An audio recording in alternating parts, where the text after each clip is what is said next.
It seems you can do anything in American football short of using a Tommy gun, so you mustn't expect me to explain the rules. The players wear so much clothing, it's a wonder they can move at all. Carolina Panthers, champions of the NFC, are headed to Super Bowl 50. You know, there were several things that happened early that year that really indicated to me that we were going to be a team to be reckoned with for us. Keep pounding on it, don't stop. Keep pounding, let's go. Looking in trouble, hit, locked the pass, intercepted.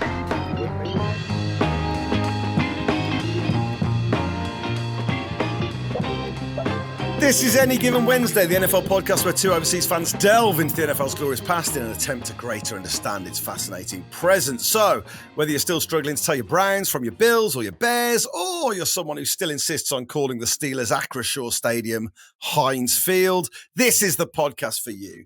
I'm Tom Parry, and if I'm the hotshot Heisman-winning QB with only a couple of NFL seasons behind me and a bright future ahead of me just waiting to be devastated by injuries and failed potential, then he is the five-time MVP-winning veteran in the autumn of his career, the great gunslinger of the AFC, who's having one last tilt at football immortality and aiming to sign off his distinguished career by adding one more ring to the collection. It's the sheriff himself, Mr. Mike Bubbins. Yes, Tom Parry. I'm liking that intro, pal. Good to see you, Mike. How you doing? I'm all right, mate. I'm good. I'm very good. Yeah, I'm very well. I'm enjoying the autumn in Wales. Yeah, beautiful, isn't it? Blustery and the leaves are on the ground. It's very nice. Very nice. Well, are you raking or blowing these days? Oh, is that too personal a question? Well, no. I haven't been blown for years. I'm a rake. I'm a raker. A lot of raking as well. I got a big old garden and lots of trees. So, yeah, no, that's not a boast. You know, I'm just saying my garden's too big and there's too many trees. That's a bit of a boast. This week, we're going to be looking at the Carolina Panthers and the 2015 season where they were 2 games away from perfection and also created a dance craze that took over the world. But before we get there, did you get to watch much football this weekend, Bubs? Yeah, quite a bit of football this weekend. I had a bit of a disappointing week, sports-wise. Yeah, tell us about that, because it was a bad weekend for you in sports. Well, I'm a big Blue Jays fan. I used to live in Toronto. And I was there when they won that World Series. I came home, actually, the day after Game 6. They won it in Game 6 down in Atlanta back in 92. Right. And it was just a mad party. I was 20 years of age. It was brilliant. I'd been to see about 15, 20 games that season down at Sky Dome as it was. And then they won again the next year. And then a drought, Tom, an absolute drought for 30 years. And then got to the World Series this year. I was, as the Americans would say, stoked that they were there. And I just thought we were going to do it. I really did. And they were so close, Bubs. They were so close to doing it. I stayed up on Game 7 till 4 a.m. UK time.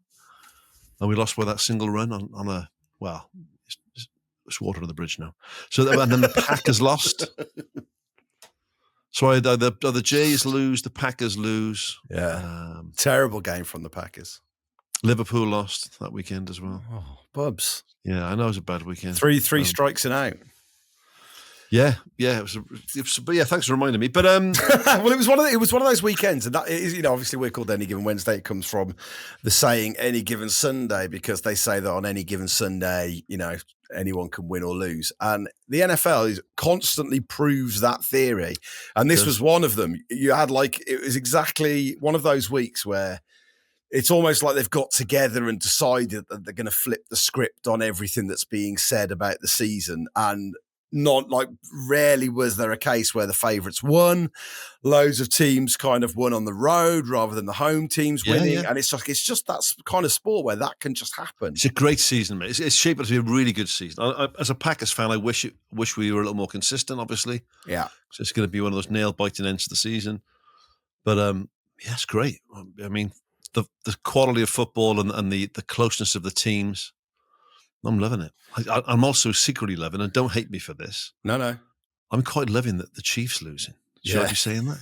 No, it's okay. It's okay. I love the Bills, so that was a treat. But You just know that Kansas will somehow get into the playoffs, and then they'll do well when they get to the playoffs. That's my prediction. They've become that annoying team, haven't they? They've become like the Patriots used to be, and I think they're a lot more likable than the Patriots. Partly because I think Andy Reid's a much more accessible personality than Bill Belichick was, and I think similarly, so is everybody else. Similarly with Mahomes and Brady, they're inherently more likable, but they have become one of those annoying teams that even last season as well. You could think, oh, they're having a bad season. Oh, great, the Chiefs aren't doing very well, and then oh yeah, look, there they are in the Super Bowl again. They'll ping together like 5 or 6 results at the end of the season. Yeah. Either win their division or get a wild card and then do well in the playoffs. And probably knowing Patrick Mahomes and co get to the Super Bowl again. Yeah, exactly that. We'll see. And it's kind of like a fascinating kind of exercise in kind of plotting momentum as well, which we'll get to when we come to this week's topic, to see how kind of seasons play out and how they finish. And obviously, like, we are past the turn now. And it's interesting for me because I do, the Packers are inconsistent, and that's true, but they are also only 9 points. If you put the whole season together, they're only 9 points away from being unbeaten. Like each of their. Oh no! Listen, mate. They'll probably, again, I put my neck out here. They'll win the division, and that's a tough division. Ooh. Yeah, we're going to do it. Have a bit of faith, mate. We'll revisit that in a few weeks. We will time. Win the division. I guarantee. In the words of Joe Namath, I guarantee it. Oh no, Bobs! All right. Oh no! What are you doing to us? Oh well, with that death knell. I mean,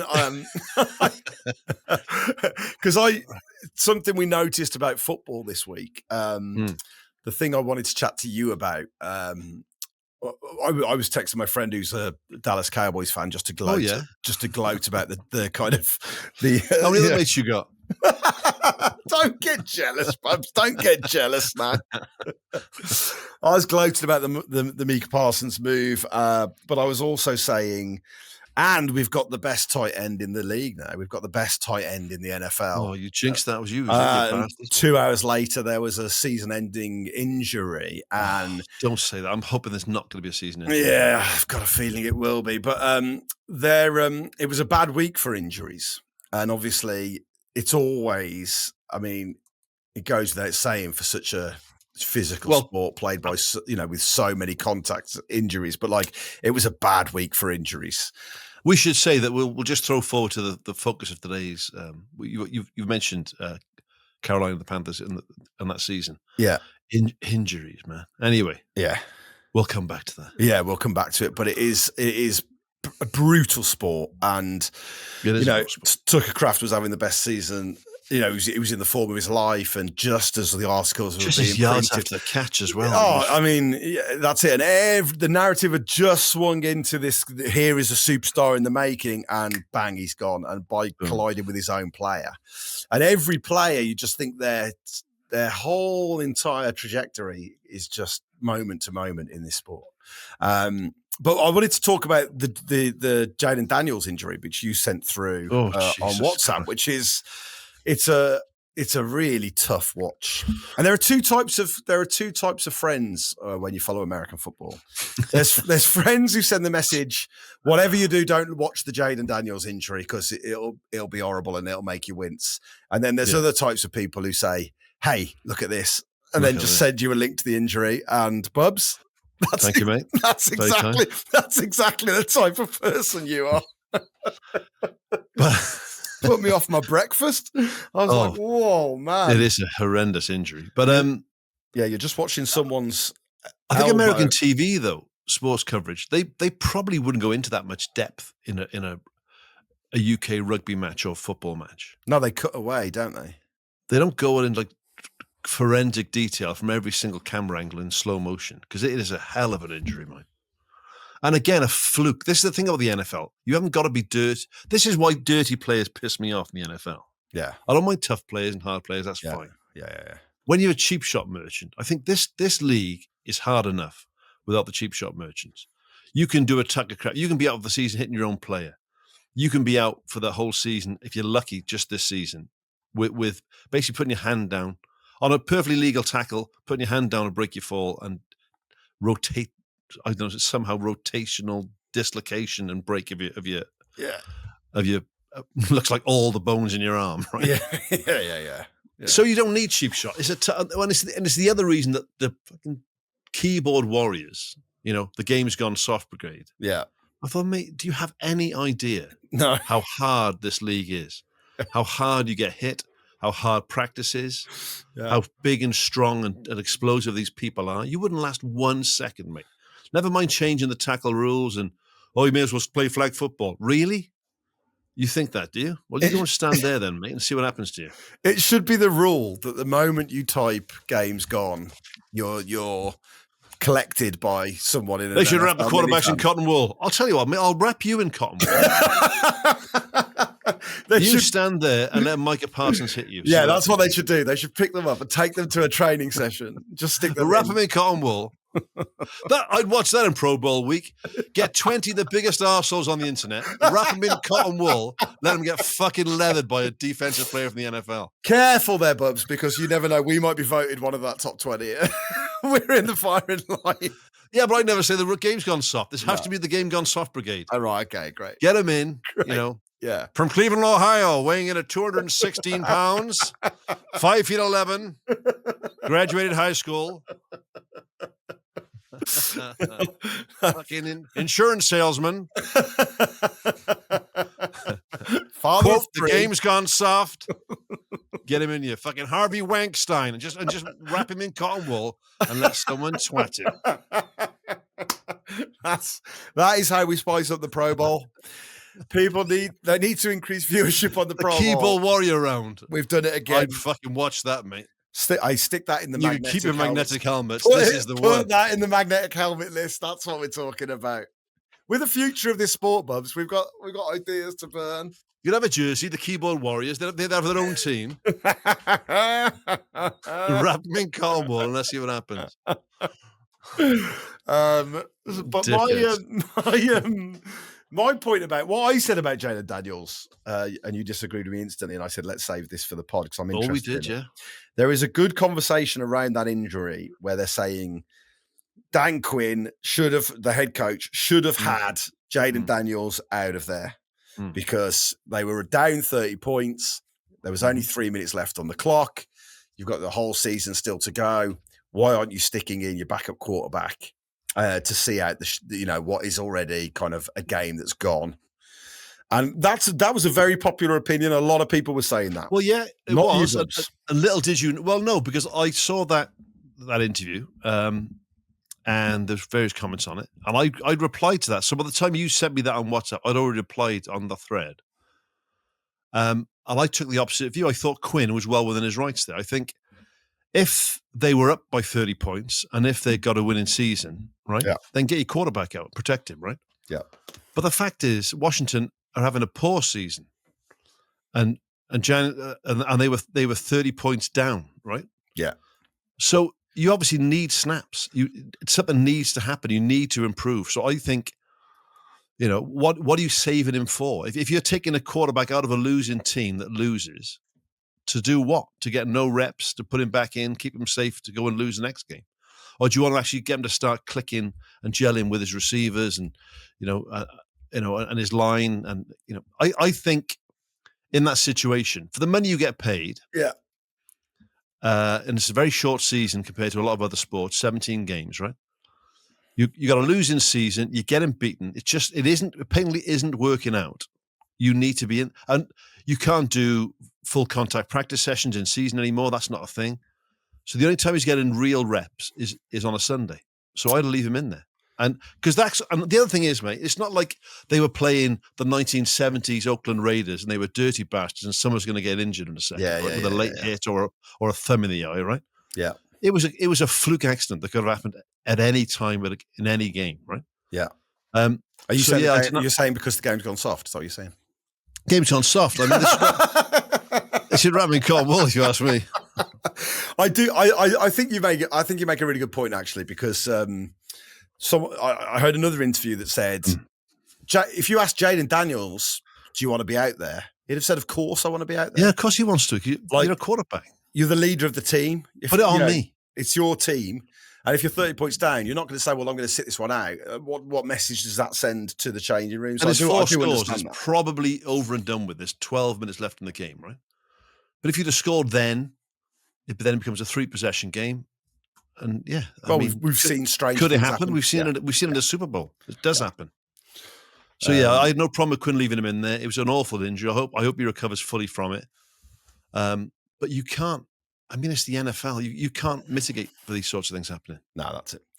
Dislocated elbow, no ligament damage. That's what they're saying. So there is kind of a route back, but it is. I mean, it looked about the most painful thing. The problem is with that, I'm not second guessing highly qualified NFL doctors, right?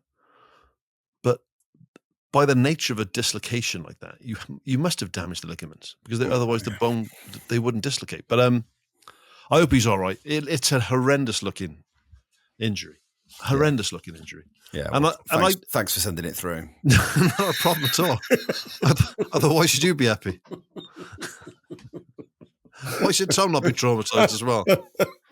The other very quick thing I wanted to point our listeners towards, and you, Bubs, if you fancy it, but it's an Instagram account that I keep referencing, and I've failed to learn what it's called, but I have now. @film.watchers1 on Instagram is a dude who just breaks down tape on various games and explains why plays worked out the way they did. Oh, nice. Okay. And it's a really just short, quick watch.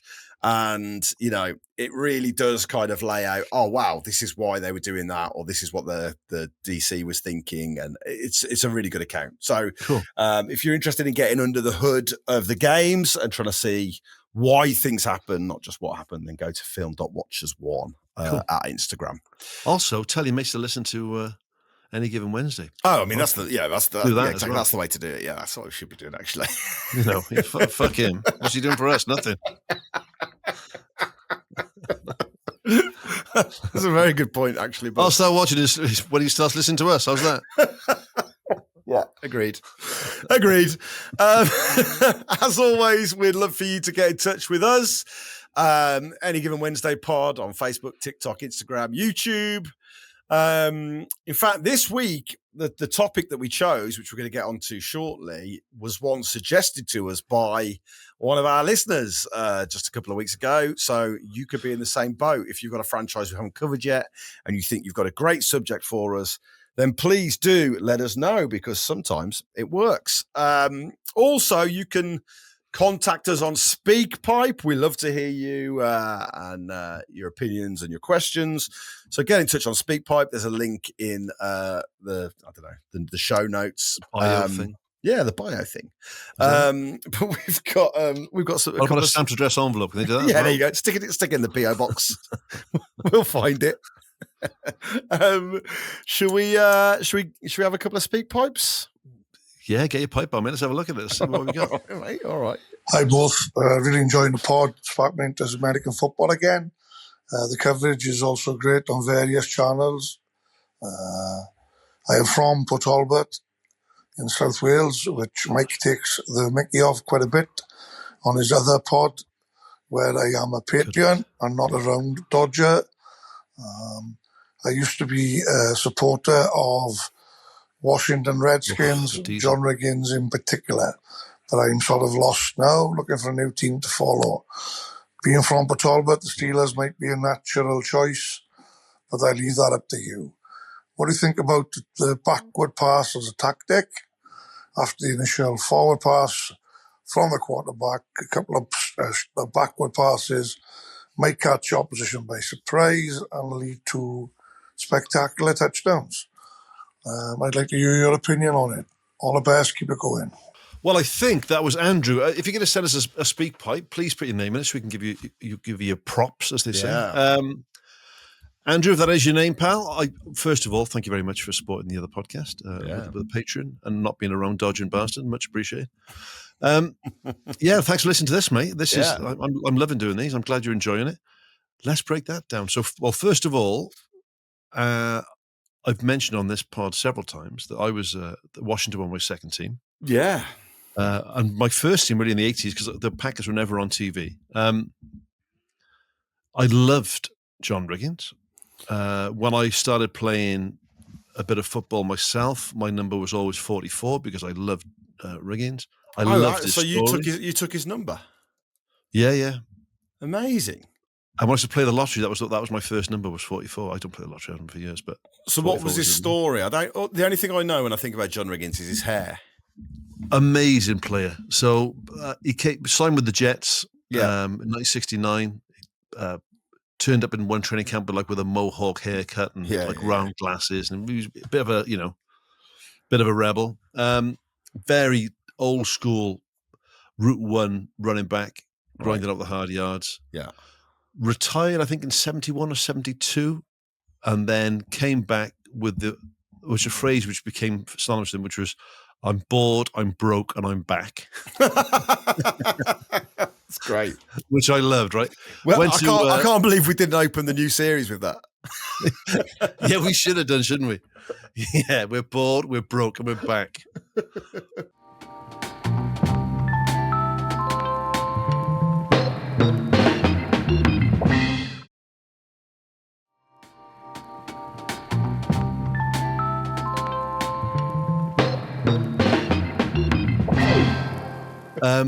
And went to Washington, where I'm going to call them the Redskins because that's what they were called in the 80s. Yeah. Otherwise, I'll slip up and say it by mistake. I know they're the Commanders now, but that's okay. Went to Washington. He had a great offensive line, which were known as the Hogs collectively. He was a power running back. Yeah, the wonderful Joe Theismann was the quarterback. And you just would give, if you needed 2 or 3 yards, this is well before the tush push, you gave the ball to John Riggins, and he would barrel through the line with the Hogs. I think he took the Hogs out every Tuesday or Wednesday. They'd all go out for drinks and food, and he'd pick up the tab. Class. He won a Super Bowl. I just love John Riggins. And he's still going strong. He looks fantastic. I think he's into his sort of hunting and his outdoor sports and his fishing and stuff. But was a proper sort of blue collar, big guy, not a load of moves, not a load of cuts, and it was proper A-gap football. Bang. Which he just did really, really well. And he was known as the Diesel, because as I said, that was the way that he ran, like a diesel truck. Good nickname, the Diesel, yeah. So I loved Riggins. So football, great. Well, the first thing I'd say, Andrew, is I'd be tempted to stay with Washington. They'll come good. Yeah, they'll definitely come good. If you want a second team, then have I slagged out Port Talbot on the other pod? I'd imagine so. I think I've spoke about it with affection. Yeah, there you go. Go with that then. The fact is, it is a steel town, which for years, because of all the sulphur produced, did stink. Stank of eggs. It's how I knew. My family lived in Croydon, my auntie, my cousins, and that's how I knew we were kind of on our way to Neath. It was like, oh, we're nearly there now because we could smell eggs. Yeah. And it was only later on that, that's it. Like in the 80s when I played football down there, I played for the district against the district down there. It was overpowering then. But I mean, it did get better. Lovely part of the world, nice people. I've gigged in Port Talbot, so I hope you didn't take that the wrong way. I've got a lot of respect for the place, but it did smell in the 80s. But Pittsburgh, I think Pittsburgh is the obvious answer. Pittsburgh's very obvious, isn't it? I've got a soft spot because my sister lives in Pittsburgh. I love Pittsburgh. They're my sort of third team, the Steelers, I'd imagine. But I would say stick with Washington, mate. Well, the only other thing I was going to say was in terms of like industrial towns, and with your suggestion of backward pass plays, and clearly you're into let's get to that as well. Trick plays. It's like it's a good time to be a Detroit Lions. Like Detroit run a really creative offense. They're always doing flea flickers and trick plays. I am not going to turn a potential fan of another team into an NFC North rival. Are you mad? I'm just saying that it's like we've got to try and be neutral in these situations, Bubs. Well, Cleveland, Ohio. There we go. But you're not going to get many backward passes and flick plays and stuff in Cleveland, are you? Do you know? An interesting, because you've got a rugby background, you always think that. Why don't they use the lateral pass more often? Yeah. And there's a few reasons, but it goes, go way back. I remember I watched the Green Bay Packers, so I go down these little wormholes now and again, rabbit holes. And it was from the 30s. And it was showing one of the plays they had where they would basically fake a run, throw it to the wide receiver, who would then, as he's getting tackled, lateral it back inside to a following up player. So it's been around. Obviously, the backward pass was there before the forward pass, but lateral pass plays in forward passing offense have been around for 100 years, but they don't tend to get done as a set play. I think the main reason is, I would say, the main reason is that in rugby, and I've played a lot of rugby and a tiny bit of football. If you're on my team in rugby, my job is to get behind you. Yeah. Because if you do go to ground, we can ruck over you. If you get held up, we can maul on you. If you can get an offload, I'm going to be behind you for the pass, right? So my job is to get behind the ball carrier. In football, it's the opposite of that. My job is to get in front of block. Yeah. Right? Because if I'm in front, I can take people out. Yeah. You're more useful. So that's the main thing. But every time you put someone behind the ball in football, that's somebody that could be blocking a defensive player. What I am slightly surprised about is because the time you do see a lateral play like that is obviously at the very end of the game when it's desperation tactics, and they kind of go into this free for all. Yeah, like these kind of crazy kind of lateral plays where it's just every man for himself. But like in the same way that, say, the Eagles they got a rugby person in to do the tush push and learn from the scrum. It feels to me like it's mad that isn't a rehearsed thing, and like that there is like, oh, this is a defined lateral play that we're going to play if it's the last kick of the game. You know, it's our last kind of. When you watch those plays, I'm always struck with how poor the passing is. Yeah, it's like they've never done it before. No, it's like when I'm amazed they don't do them, and if they do them, they don't do them very well. How poor they are at recovering balls on the floor. The number of times balls squit all over the place. Yeah. Right. So I don't think they practice that. Maybe, I don't know. I would love to see a lateral pass put into the game now and again, like you said, as a scripted play. I don't see it happening, which is daft, because the other thing is, anyone can catch a lateral pass. There's only certain players can catch a forward pass. Do you think it's to do with? Is it because it's not that wide a pitch either? I'm sure it's not as wide. It is surprisingly narrow until you see a football field. Yeah, like the average rugby pitch is probably like an international level, so the equivalent of the NFL. A pitch is going to be like 60 meters wide, so about pushing 70 yards wide. Yeah, whereas an NFL field is 53 yards wide. Yeah, that's it's narrower than a school rugby pitch. You don't have a lot of width to play with, so even if you do switch the play, it's not actually that easy to just get a complete kind of free lane ahead of you. And also in rugby, you tend to spread a defense, so you're not just going to pass the ball laterally once in rugby. You're looking to pass it 5, 6, 7, 8 times, right? So the defense is spread. Yeah.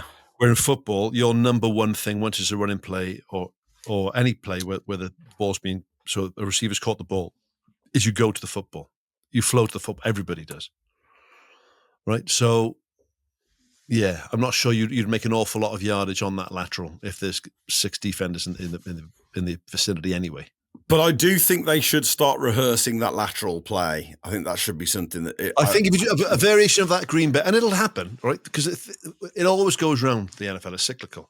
I think now the tight end's such a big part of the game. Yeah. I think a tight end pass with then a receiver or another tight end on a sort of a crossing route and a little offload there might make yards. Might be great to watch. When you see those lateral plays in desperation, they always look fantastic, but the quality of passing's poor. But I think you're dead right. That's right. And they're going to have good hands, right? If you're a tight end, you've got great hands. Yeah.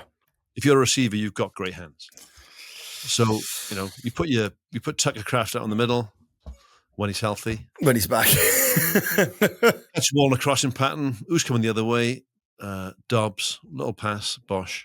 And he's like, I know. And again, I know you don't want to talk about NFC North rivals, but Ben Johnson, who is the head coach of the Chicago Bears, this is where Andrew is going to get his fair share of these kind of plays.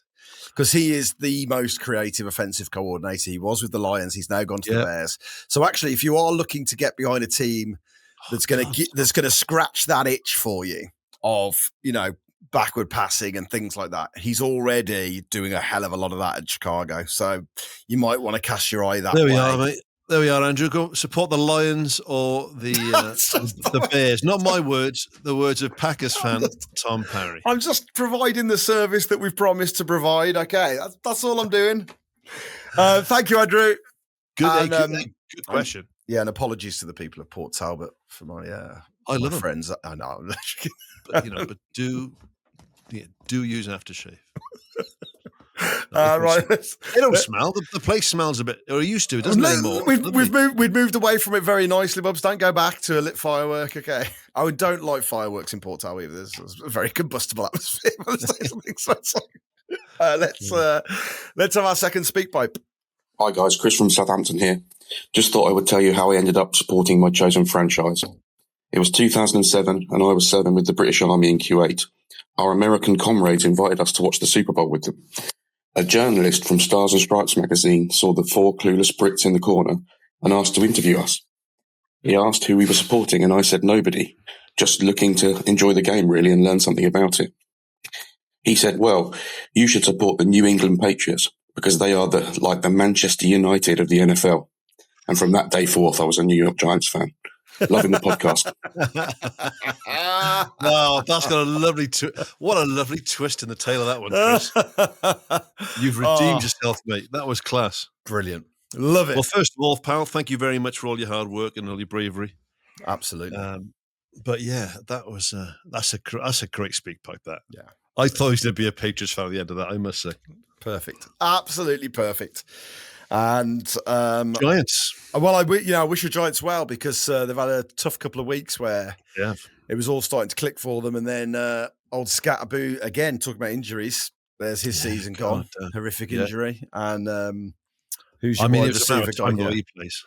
Oh yeah, I'm not trying to tempt fate, but Christ, he run the ball hard, didn't he? Yeah. Dear, dear. Absolutely. But it does look like... I love soft spot for the Giants, going back to Mark Bavaro days and Phil Simms and, Yeah, absolutely. Lawrence Taylor, of course. Of course. We've waxed lyrical about. But, yeah. That's a very British response, that. It's great. Love it. Yeah. Absolutely love it. Well done. Thanks, Chris. Keep the speak pipes coming in. And we'll get into this week's topic. So each week we choose a different team from the NFL and focusing on one interesting aspect from their past, great seasons, players, personalities, or games. This week we're looking at what was almost one of the greatest seasons of all time. The 2015 Super Bowl losing 15-1 Carolina Panthers.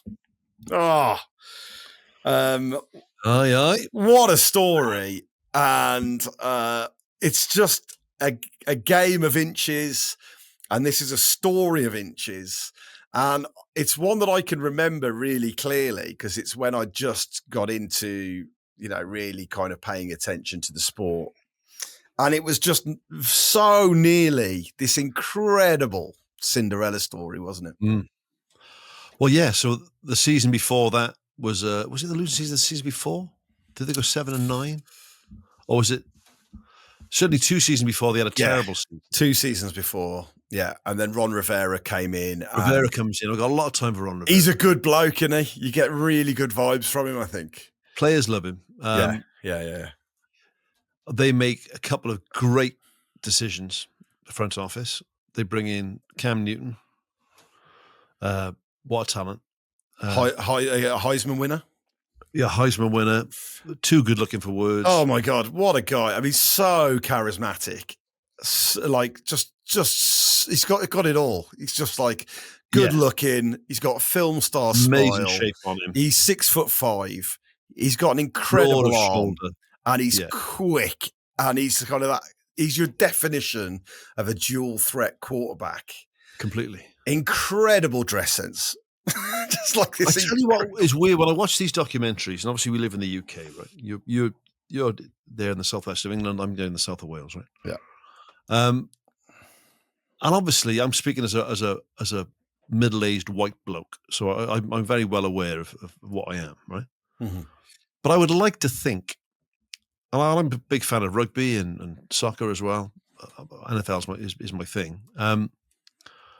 But we never talk about the race of people. It doesn't matter who your favorite footballer is. You wouldn't say I never think of Mohamed Salah as.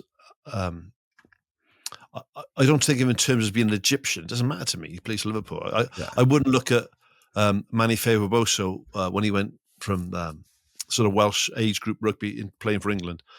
I don't think of him as a black rugby player, right? Yeah, it's that wasn't the story. That's when like Manny Favourboso went from the Wales setup into England. The story was changing countries. It was never to do with the fact he was a black rugby player. Yeah. I would like to think. I know there's always bigots and arseholes around, right? Yeah. But it's such a big deal in America. Yeah, it's huge. Like when they talk, and especially in the South, because they made a really interesting point about Cam Newton when he went there. Is they said it's very conservative with a small c in lots of the South. And you know what that means? what they're really saying? Yeah, is that it's let's call it what it is. Yeah. Right? But then rules of the stadium, like you can't take your top off in the stadium. You can't do the music. Got to be a certain type of music. Yeah. And then suddenly you sign Cam Newton, African American quarterback, and rappers start turning up at the game, and rap music's blasting through the speakers, and black kids start watching. Local kids turning up. Yeah. And people got their tops off, and then he's doing the Superman thing, and being this big, like a racist worst nightmare. Yeah, a really successful, absolutely. Really wealthy, really charismatic, really talented, really hardworking, really likable bloke. Yeah, who fucking knows it as well, and is doing great stuff in the community. And there's the bit that really got me where they said in the back of his car he'd always have a ball. He'd take a ball with him everywhere he went. And if he was in the neighborhood and he saw kids having a game, he'd get out his car, he'd hurdle the fence, he'd go and play ball with him for 10 minutes. I mean, it's just like, oh my God. It's amazing. And he's just doing everything right. And, and I think it's interesting because I think it was important to him as well. The notion of black quarterbacks, and this is only going back 10 years. But exactly, like it was a big thing to have a black quarterback. Because I was trying to think, like I can remember Doug Williams for Washington when he came in, and that was a big talking point. Go back to the 70s, Warren Moon. I loved Warren Moon. Yeah, but there weren't a lot of black quarterbacks. He was. I was sure he was Cordell Stewart around the same time. There was Michael Vick for the Falcons. Mike Vick, of course, for Atlanta. Yeah, hell of a dual threat kind of player. Yeah, awesome player. Got himself in a lot of trouble with some stupid stuff. But I mean, but Cam Newton had a lot. He really did have the lot in everything. And then Rivera talking about when he's trying to, temper the way that he plays. Yeah. And he says, I'm not Joe Montana. I'm not Tom Brady. I'm not Drew Brees. Can you be more like Brady? And just points to the skin, Brees, basically. Yeah, I'm not. Says, I'm a black quarterback. And I tell you when it really manifests itself, this kind of attitude towards, and it's unspoken, but when he starts celebrating in the end zones and starts dancing and dabbing and doing all those things, the reaction is it's obscene. And like people are saying, like literally like this white mother writes a letter to a local newspaper saying like, in front of my 9-year-old daughter, I'm not a racist. Doing that. And it's like, fuck me. That is not a conversation if he's white. That is not a conversation if he's white. Not in the slightest. And, I think in the same way, well, it's absolutely mental to say that it feels like it's slightly changing at the moment. But I think in the UK, the kind of way that we talk about class is the way that America has always talked about race. It's like we never used to talk about race that much. It'd be about class.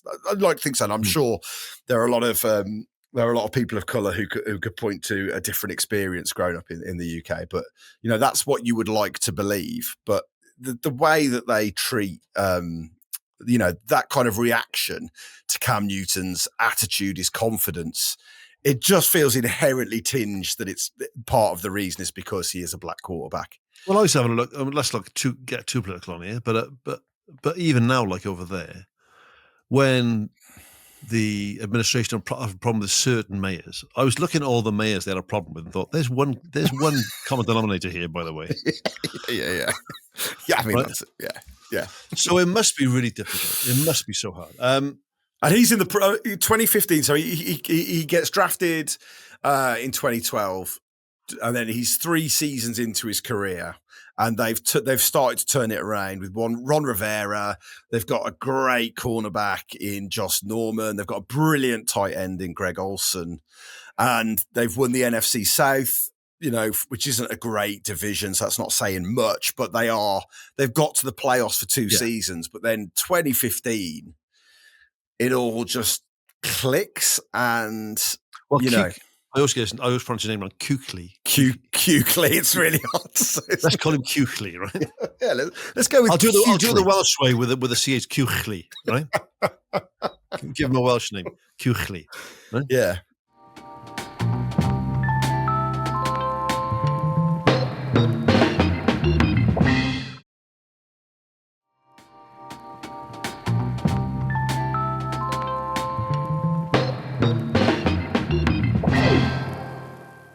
I mean, what a player! But there's the contrast as well, right?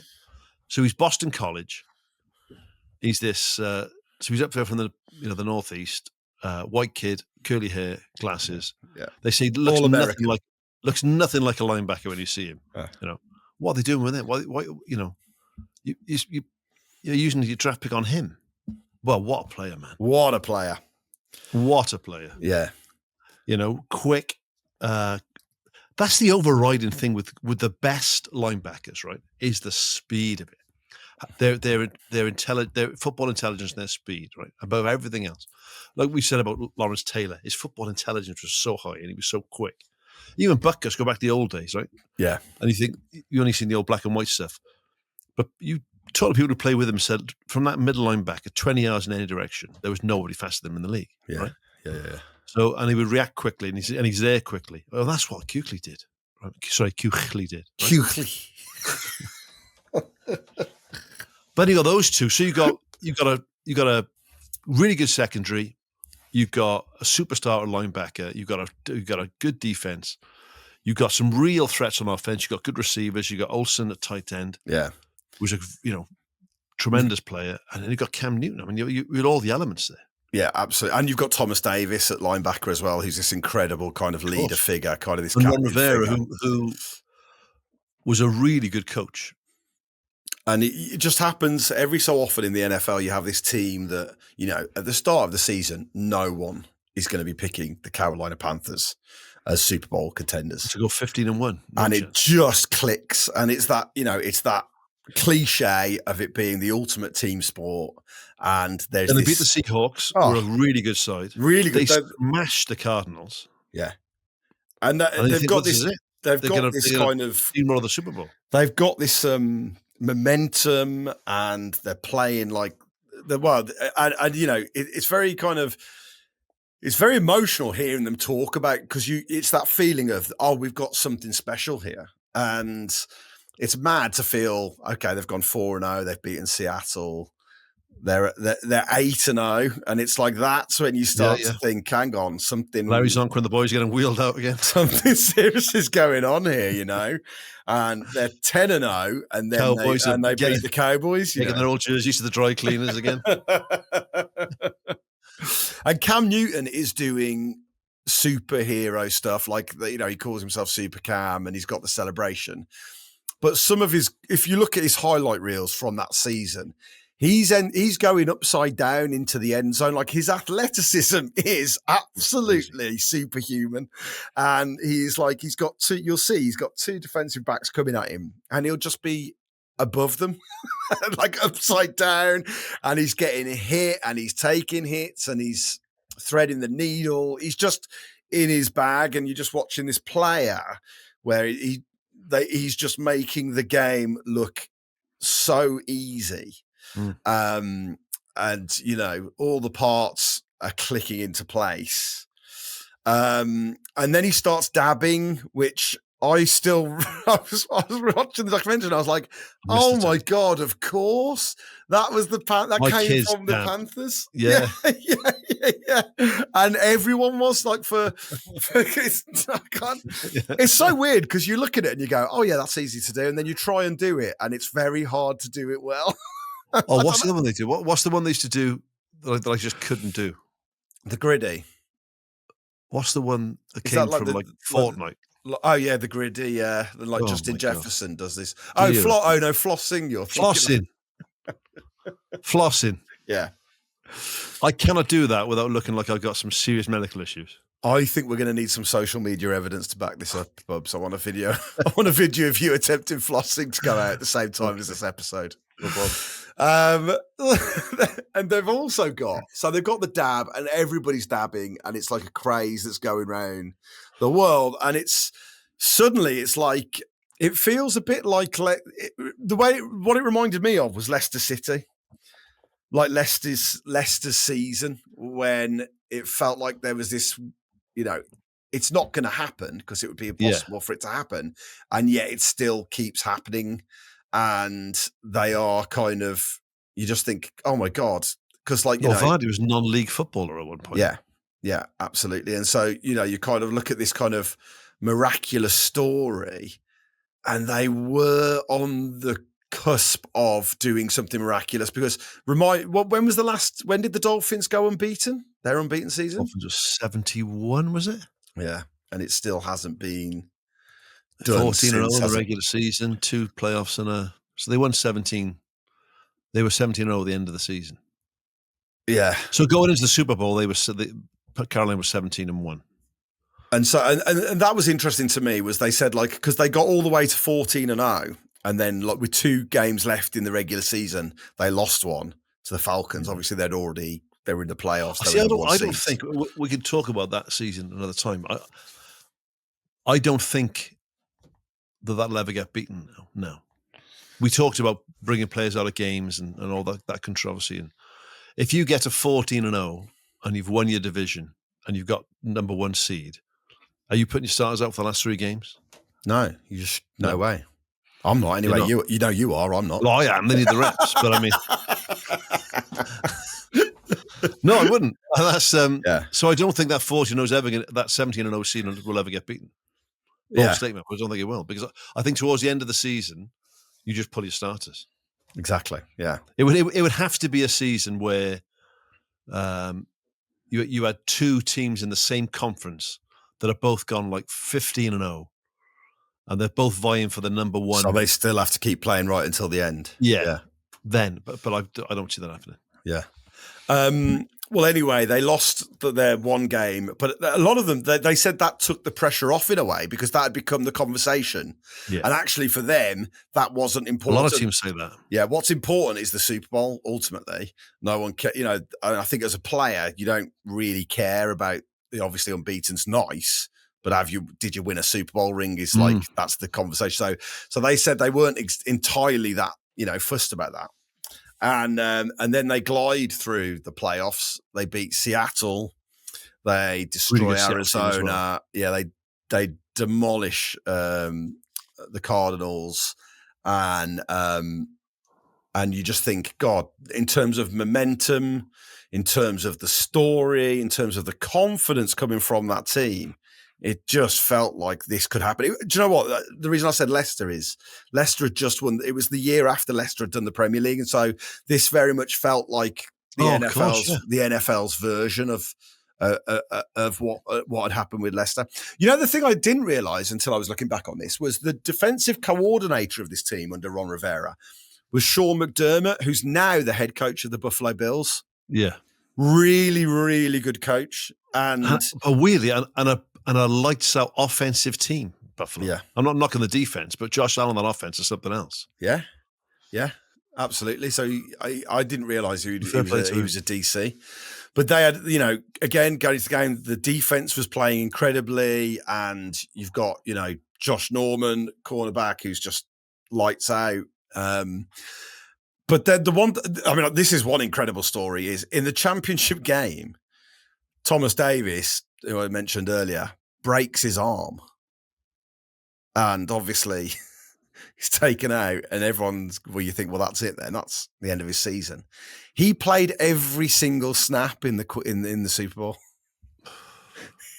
He was operated on the next morning. They said, look, the only thing that will stop you from playing in the Super Bowl is the pain threshold. And he said, well, don't worry about that. Then I'm playing in the Super Bowl. I was like, oh my God. Yes. Oh my God. Inject it into my veins. You could go your whole career and never get that chance. Yeah. So what are you staying pain-free for? Why are you in the game? That would be, I think, for most NFL players, I think every NFL player, if you said, do you want to be in extreme pain in a Super Bowl, but go to Super Bowl, they're going to say, yeah. It is nuts. That's it. I went to go and see, I used to love watching motorbike racing back in the day. I was at a British Superbikes, I think it's a British Superbikes, maybe World Superbikes race, and they race twice in a day. You race in the morning, then you race again in the afternoon. Yeah. And the one rider had what they call a low side. So it's when you go, the wheels go first. You don't go over the tank. You basically slide the bike. Yeah. So he crashed a low side crash. He got his little finger caught between the between the clutch lever and the asphalt on the surface of the track. Oh, it ground his little finger off, right? Like put it on a sander, basically, right? So it ground it down to a stump. You're going to send me. You're going to send me. He raced footage? in the afternoon. No. Yes. Yeah. Oh my God. I love shit like that. I shouldn't. I know. Yeah, I mean, I look forward to you sending me clips of it, probably. Yeah, if I can find it, I'll send it over to you, mate. Check this out, Tom. Hoping to get some pictures from the hospital for you. Right, we need to finish this story because we're running out of time. We should talk. So they get to the Super Bowl, and it's a hell of a story because it's Super Bowl 50. And you've got, obviously, Cam Newton. He's won MVP for the season. The future, if you like, of NFL quarterbacks. That's this new breed of quarterback. Yeah, and in the other corner, you've got the opposite, the polar opposite of that, if you like. Peyton Manning on his last season. His last hurrah. The old-fashioned, you're kind of stereotypical white QB, really, if you want to say it. You've got kind of Cam as your dual threat kind of new breed of quarterback. And then you've got the sheriff, the very traditional Peyton Manning, who by that point in his career, he could barely touch his toes, but at that stage. Oh, he's gone, yeah. Because, it's that, he's like John Wayne. He's kind of like shuffling on and off the field and his arm isn't what it was. But he's got to the Super Bowl off the back of, obviously, perhaps one of the best game managers ever to play the game, Brady aside, but also an incredible defense. The best defense in that season. And, the old cliche that we say most weeks is, what wins championships? Defense. Defense wins championships, mate. And, there's a rare... Carolina had a great defense. They did, but they came up against someone even better. And there is a sense that the occasion got the better of them. But if you look at the stats, I think Carolina had over 100 more yards than the Broncos. I think they had nearly twice as many first downs. Wow. It was crazy. But it was the takeaway. So Cam lost the ball, got turned over a couple of times. 2 strip sacks. Yeah. Von Miller both times. So the Super Bowl MVP was Von Miller. You cannot emphasize in those games, because you're going to have 2 teams that are the very best, right? And it is going to be, and football's always fine margins anyway, because the way the league's set up. But especially in the championship game, especially in the Super Bowl. Turnovers win it. I know the offense wins games, defense wins championships. What really wins championships is turnovers, right? If you're up in the turnover column, suddenly those 100 extra yards, those 15 extra first downs don't mean anything. Yeah. And of all the Cam had a lights out season. He's been, but he came out at the end of it, and he got brickbats at the time for this. And basically, for in the press conference saying, "Yeah, they outplayed us. They were better than us." Yeah, and that's not. People often think that's not the right way to do things. To say, yeah, you know what I mean. But it was a fact. They like I said, they were well over 300 yards of offense. They had a ton of first downs, but strip sacks by really good defensive players playing really well. And that's not knocking the offensive line. No, it just happens. You play against better sides, and yeah.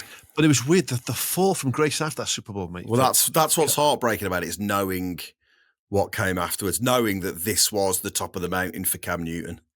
Because, he's only 3 seasons into a career. His potential is so big. And you just think, oh, the future's ahead of him. And you see Peyton Manning bow out and you think, well, Cam, here's the future. There goes the past. Here's the future.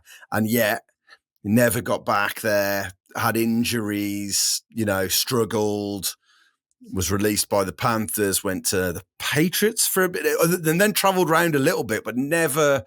It was mad. Never fulfilled on that potential. Cutely retired young. He had a bunch of concussions. Yeah. They were dogged by injury the next 2 or 3 seasons. Yeah, brutal. Ownership change, and there's all sorts of controversy with that, and sexual assault claims and all this other stuff. And Greg Olsen doesn't get re-signed, and then I think there was the cornerback. You just mentioned him. Josh Norman. Josh Norman, could think of his name. He held out for more money. They put the franchise tag on him, and then they took the tag away from him. Then he got disgruntled. Then they basically let him go, and then it was weird to be at the top of that tree, to be a score away from winning a Super Bowl, and then within less than a year, it's all fallen to bits. You've got a losing season. Yeah, it was mad what happened after that, and the season after that got worse, and they just thought, my God. That's it, and you really do think. I mean, again, it's that thing of every year when you see the people who get to the Super Bowl, and you think, well, they'll be back. We talk about it with Aaron Rodgers all the time. You go like, well, they was there, he won. You think, well, when will his next one be? And it is lightning in a bottle to get to the Super Bowl. Completely. You need everything to just click and to win a Super Bowl. There's I'm trying to think who said it in the documentary that I watched, where they said, The difficult thing about being a professional football player is you've got to make the right decision every single time to win and you don't know how tough that can be. And, the really tough thing with Cam is having, this kind of one of the greatest seasons in NFL history when you look at individual kind of what he did that season. And yet the Super Bowl was squarely left at his feet. There was a feeling that it was Cam's fault. He was strip sacked. Right? It's bollocks. It's bollocks. It's not his fault. He was strip sacked twice. And there was a moment when in his second strip sack where the ball's at his feet and he was criticised for not falling on the ball fast enough. But a Broncos already there, and he really took it personally, and it felt like people were leaving it. In microcosm, that season on that team and the following season or two just shows you that in the NFL, it's not just that the players that one mistake can finish you off. It's not just the team. The front office make bad mistakes. The ownership make bad decisions. Yeah. So at the end they sack the GM, they change the owner, they do, it's all got to work. You've got to have a front office that is on top of their game, drafting really well, trading really well, dealing with the salary cap really well. You've got to have an owner that's properly invested in the team. You've got to have players playing at the top of their ability, coordinators that get on with each other and get on with the coach. Yeah. And they're happy to delegate, You've got to hang on. You've got to hang on to your coordinators, because obviously you've just got to a Super Bowl. And then everyone's going to come calling for him, and all your players want more money. And, it is such a hard thing. I think more than any other sport, I think staying at the top in the NFL is the hardest thing to do. Yeah. There's a reason that no team's ever won it 3 years in a row, which is a mad stat, right? Yeah. It is so hard to repeat because people, your market value goes up. You've only got a finite amount of money per team. Everything's got to be switched on. And if your GM makes a mistake, or you're drafting, your scouts make a mistake, or the owner fucks up, it hasn't got to be a strip sack. One little thing different. One little thing can change everything. Yeah. And it's ultimately this kind of bittersweet, slightly heartbreaking story of what so nearly was, Yeah. And also, as a little aside, that black and blue Carolina uniform is a thing of rare beauty as well. And on Cam Newton, it looked so good. And we've got to give a little mention to me. Press conferences. No one ever looked as good as that. I'll tell you how mad it got. How mad it got with Rivera and with everything else, and how it all went a bit poisonous. I think a season or two after this, Cam they got benched or got fined by Rivera for not adhering to the team's uniform policy on the way to a game. Oh no! I thought, you don't want to get the best dressed bloke in the league and give him a bollocking for the way he's dressed, do you? Come on, man. That's a sign that it's all gone Pete Tong. I'm sure I remember that. I'm sure I heard that somewhere. Yeah. If I'm wrong, feel free to get in touch with the podcast. If you insult me, I won't read it out. Well, there you go. That is the Carolina Panthers. And I it's remiss of me, but I can't remember the name of the listener who suggested that we cover this. They wrote in a couple of episodes ago. Yeah, so thank you very much. It was a brilliant story to look at. So if you're a listener, you think you've got a story about your franchise or just a story that you think we would love to cover, get in touch. Email, speak. We're football fans, right? So I really enjoyed finding out more about that season. So that was a good show. It was great, wasn't it? It was a really good suggestion. And as always, like the podcast, subscribe to our channels, recommend it to your football mates. Let's keep growing this pod. We're loving doing this podcast at the moment, and we want to keep on growing our listenership and expanding, expanding the pod. So, keep supporting us. Cheers, Bubs. Love that. Don't be a dick. Be a butkus. Correct. Cheers, Tom. See you next week, buddy.